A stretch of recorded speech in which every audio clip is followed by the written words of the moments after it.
coruja na rádio, mãe. Não, umas corujas. Olha que linda.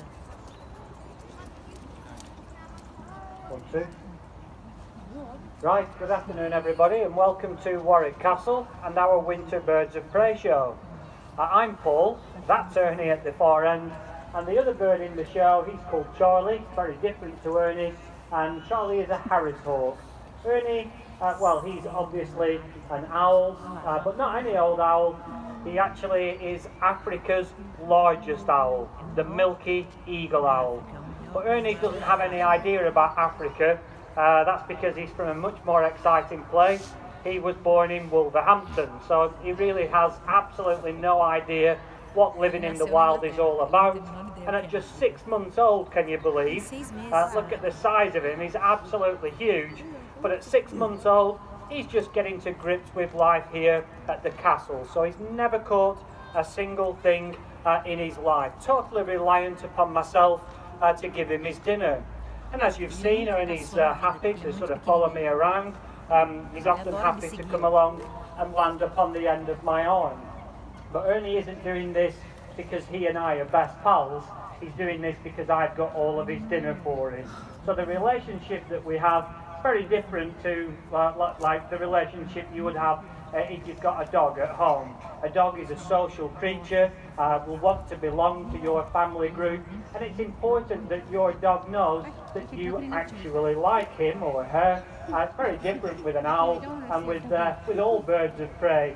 Ernie doesn't really care about me, and he certainly doesn't love me at all, and he will never ever land on the end of my arm for love alone. It's all about the food.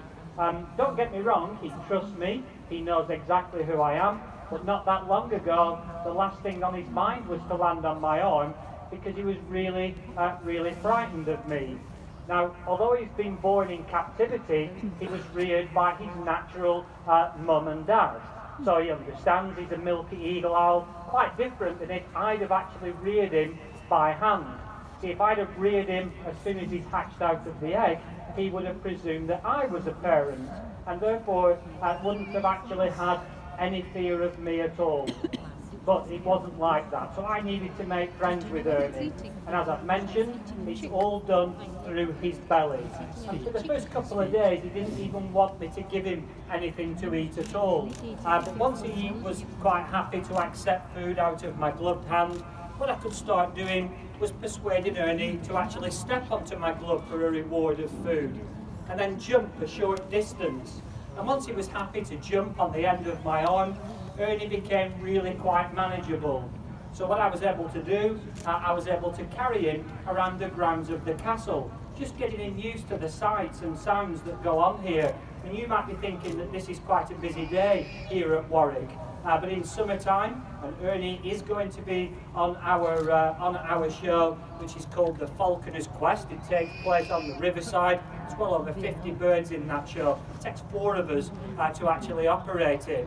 And the kind of crowds that we get are 5, 6 and 7,000 people a day coming here. It's absolutely intense.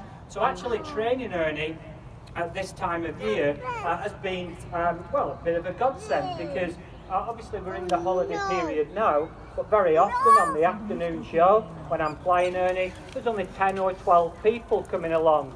So it's not been very intimidating for him at all, and he's actually really got used to the crowds now. So once I've got him used to myself, I needed to get him to understand why everybody that's actually watching is staring at Earnie.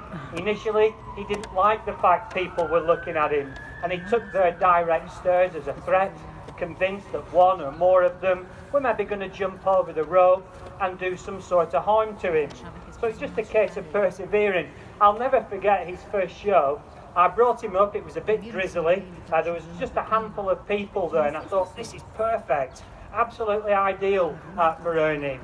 I brought him up, I put him on this specific post here, and Earnie did precisely nothing.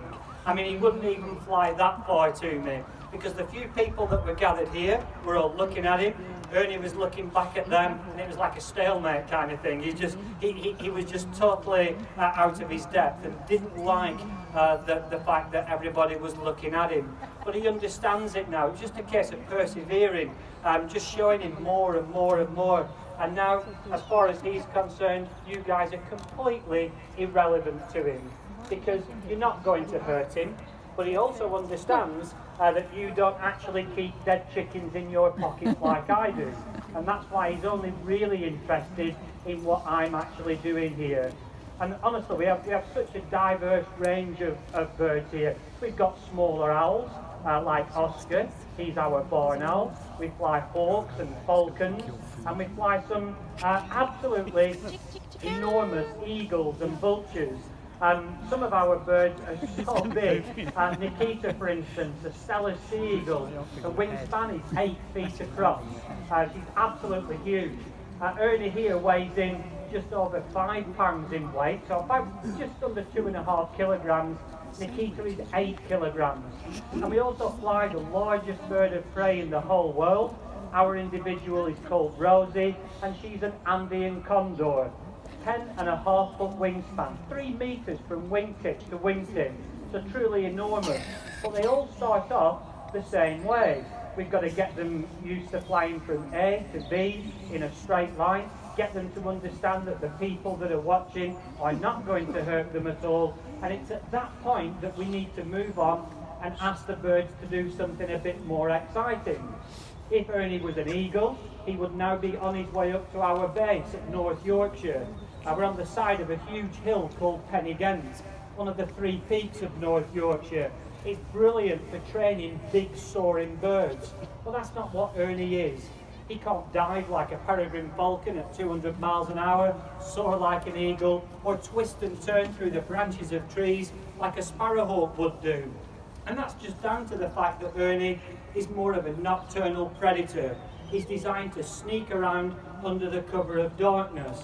And I'm not telling you that he's a nocturnal predator or a nighttime hunter because he's an owl, as there are lots of owls that come out in broad daylight. And here in the United Kingdom, we have short-eared owls and little owls, and regularly you will see them out in bright, warm sunshine, right in the middle of the day, searching for their food. But the milky eagle owl is certainly more nocturnal, and that's why Ernie's eyes are so big. They're designed to gather as much light into them as possible, and that helps Ernie to see in the darkness, to spot his prey, the things he wants to eat, but also the environment that he finds himself in. Doesn't want to be crashing into tree branches and that kind of thing. He's got particularly soft and delicate plumage, and plumage, children, if you don't know, that's a word that means his feathers. Because his feathers are so very soft, it actually gives him a silent flight. And what that does is it allows Ernie to actually sneak up on his dinner. Whatever he's after, a rat for instance, shouldn't even know that Ernie is in that area. And then what Ernie does have, and this is what makes him a very powerful bird, because I'm sure you're looking at him going, it's a bit like a teddy bear, and you might want to give him a cuddle and that kind of thing. But honestly, they even catch small monkeys in the wild. So let's say he was living here in the UK, as well as him catching things like mice and rats and voles, he could easily take rabbits and hares and birds up to the size of a Canada goose. And that's all possible. Obviously he's a big owl, he's the 3rd largest owl in the world. And as I mentioned at the start of the show, Africa's largest owl. But it's all about those feet. Look at the size of them. They're absolutely huge.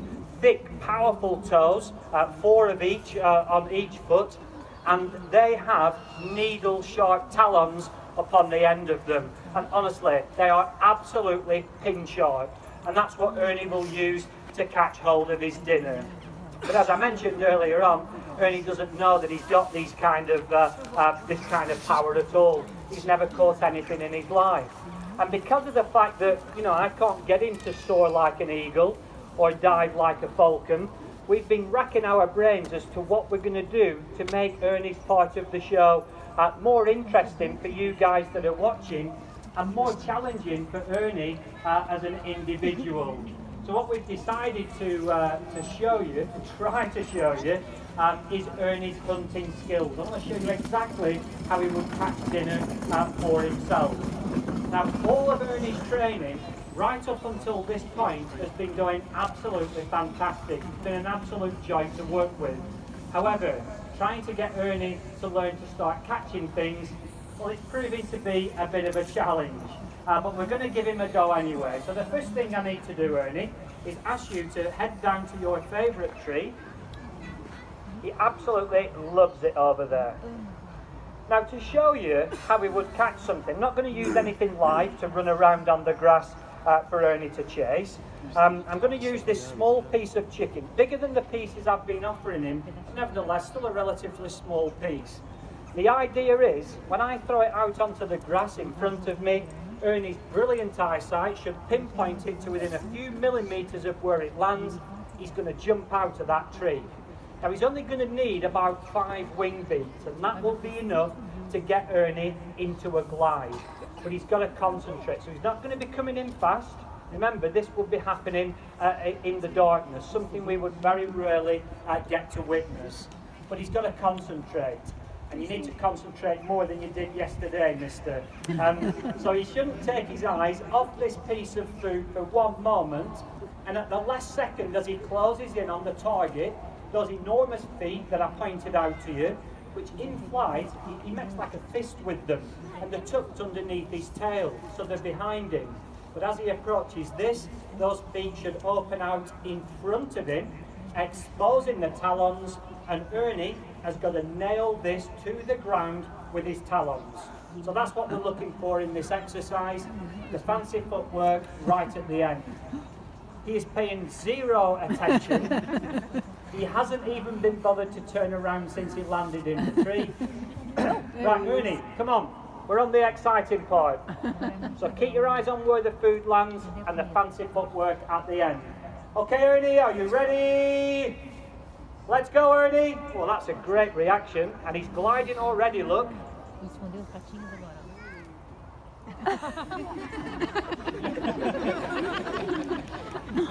So thank you very much for nothing, Earnie.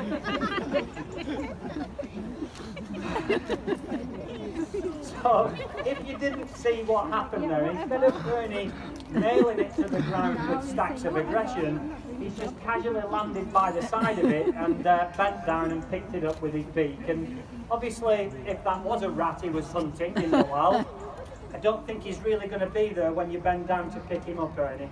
I really don't. He would have legged it. He'd have been under that hedge in 3 seconds. You're not even bothered, are you? Right, go back into the tree. Come on, back into the tree. You're wrecking the show. See the peacocks squaring up to him there. Peacocks are big birds. I do like them, but they all know who I am, and once I start walking towards them, they disappear out of my way. I sort of I don't hit them. I love the peacocks, but they can actually be really quite aggressive to our birds. Even some of our eagles and vultures as well, the really big ones. So yeah, they're just gonna just keep out of the way. So I'll try and get Ernie to concentrate. Now, okay, Ernie, this is going to be your last go, because you'll have had far too much food anyway, and every single person here, Ernie, is willing you to get your feet on the mark, okay? Are you ready, Ernie? Let's go!